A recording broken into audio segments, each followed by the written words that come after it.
Actually, at the end, if you look through it, everybody just wants to be with their own community. Everybody just wants, everybody's not actually able to really trust each other. Another, this is due to the fact that people in our group tendencies, right? We talk about identities. We talk about who we are as a group. Who are our identities. We identify our enemies even, because when leaders help us identify our enemies, it becomes easier to group, to come together, and then we are told not to we are told not to do certain things the enemies do, because if the enemies walk around not wearing anything, then we'll cover completely up, right? If the enemy eats everything, we will choose not to eat something. Yeah. So this is the group politics. Is very easy to use, especially in Malaysia, where certain religion tells you not to eat certain thing, right? And makes it seem as though that's the main rule of that religion. When actually, in other countries where this religion is practiced, it's perhaps just a smaller rule, right? It's not the most important thing, but in Malaysia, food becomes an important thing because food brings us together and also easily divides us. Yeah.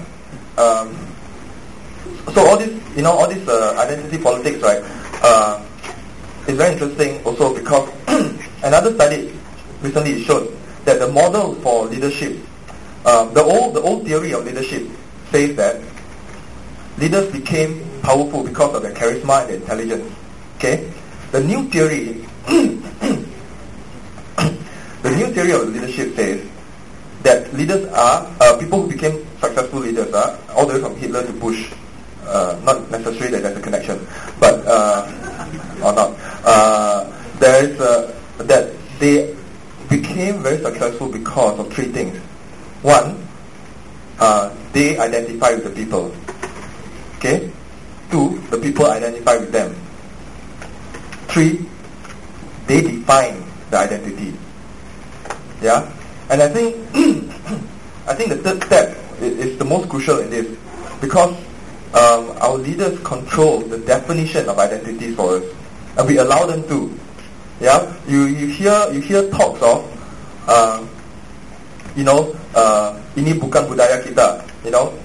Holding hands is not our culture. Kissing is not our culture. Rock music is not our culture. Hip hop is not our culture. Yeah. At the end of the day, it seems that what Malaysian culture is very little. Yeah, because every culture has been defined for us. Our identities have been defined for us. So the act of definition, I think, is for a writer. I feel as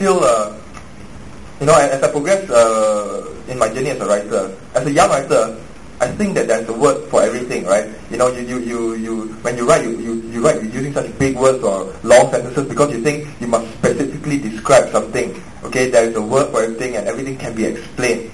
But as you grow, you realize that words are slippery as well. They can mean one thing this generation and the next thing another generation. Okay,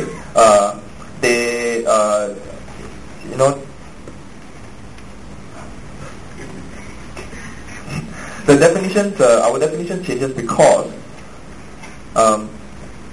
words alone are, what we use to define something has to change with new discoveries and new ideas, right? Every time we learn something new about ourselves, like, for example, old theory of leadership to new theory of leadership, the definition of leadership then changed. Yeah? Through many decades of cultural studies and anthropological studies, the definition of what it means to be human changes. Before Darwin came along, being human means something. After Darwin, being human means something else.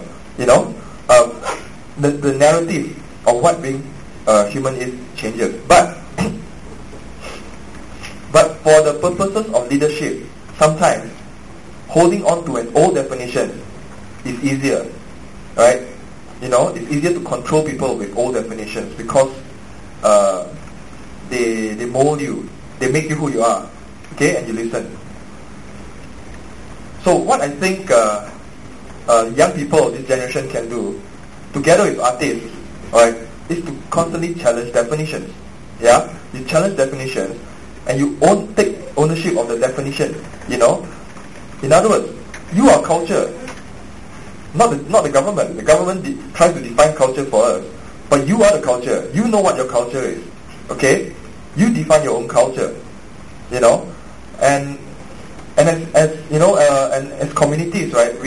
We also have to learn to accept that our culture are not specific and definitive, you know, and they are fluid and they will change, and that changes are good. There's a thought I had recently. We tell people, right, that, you know, society needs to change, people's mindset needs to change, you know, but actually, to be honest, people go through changes very rarely in their life. You know, they go through a paradigm shift, right, in the way they understand things. The dramatic ones, very rare. Okay, what happens is people go through small shifts in the way they negotiate their reality. But the big shifts happen only as a result of crisis. Okay, as a result of crisis or interpersonal crisis, where you find that the old truths that you used to believe in no longer apply or did not save you from this crisis, and therefore you look for something new. Okay, or you're forced to consider other new possibilities because the old truth that you used to believe in did not save you from this crisis. So people in crisis situations may change their mind, but otherwise changes happen very rarely.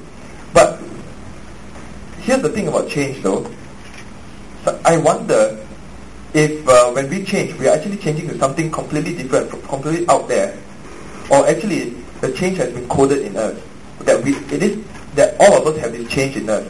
That it's just time and ideas that comes along that untap these changes. You know, for example, like in a very corny example, the caterpillar to the butterfly. You know, a drastic change as that may appear, that change is coded into that butterfly genetically. You see. So what I'm trying to say is, I think when we approach people to talk about change, we must not appear as if that change is something new they have to consider, something absolute. You know, you have to consider this new truth. I found it. You know, I've learned to distrust anybody who says they have the truth, right? And so should you. Okay, so and definitely don't trust me. You know,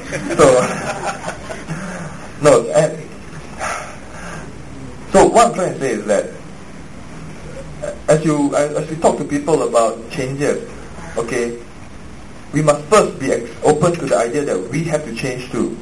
You know, that we have to consider their realities and their truth as well as valid.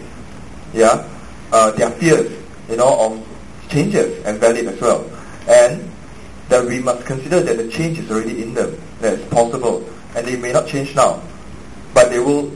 That, you know, that in the sharing of our mutual vulnerability, our mutual ability to change, that we change together. And that's what we need in our community. The change is together. We are not asking them to change. We are not asking people to change. We are asking that we evolve together. That's what I'm trying to say.